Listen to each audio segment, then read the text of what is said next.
I'll just give you one example. David was at one time bringing the Ark of the Covenant back to the people of Israel. This was a big deal.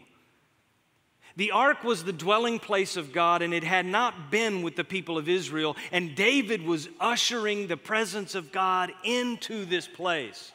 It had just so happened, recent history, that they had tried to move the Ark, but they didn't do it the way that God wanted to, and people had died. They were all bummed about it. They were freaked out, and they just left the Ark at Obed-Edom's house for a while. They didn't know what to do. So they decided that they would go back to what God had said in the first place and do it His way. That sounds like a pretty good idea. So when they did it His way and they brought the Ark in, lo and behold, people weren't dying, and David was excited about it. Music was playing. There was a great parade. And they were bringing the temple back, the tabernacle, the presence of God back to the people of Israel. And David, the king, is leading the charge. He's out in front of the parade, and everything about him is not kingly at all. He's got the robes off. And he would have had a linen ephod on, what they called, and it's basically a long robe. And it's what any servant, any Levite would have been wearing, but not a king. But he's out there, man, he's twirling, he's leaping, he's Patrick Swayze right there.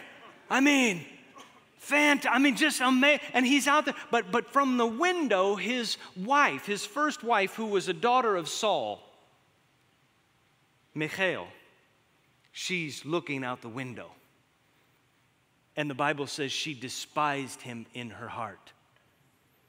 She was embarrassed by him. She goes to him and says basically, well, well, well, didn't the king look like something today?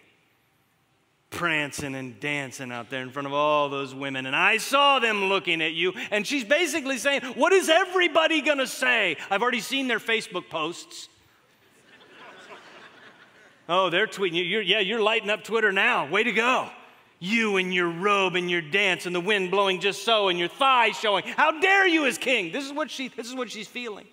Now, how does David respond to her? Oh, well, I'm sorry, honey, it won't happen again. No, not exactly. 2 Samuel 6, David says this to his wife. It was before the Lord. It was before the Lord. And then he goes further and brings the in-laws into it, who chose me rather than your father or anyone from his house when he appointed me ruler over the Lord's people, Israel. Oh, them are fighting words in any generation, in any family. And he was like, hello to the couch. If you weren't the king, you'd be on the couch.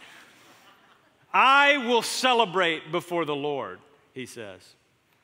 I will become even more undignified than this. And I will be humiliated in my own eyes. You hear this? But by these slave girls you spoke of, I will be held in honor. He dealt with the whole argument all at once. He says to his wife who despised his humility, I don't care what you or anybody else thinks about what I'm doing. I'm not doing it for you. I'm doing it for the Lord. And the Lord liked it.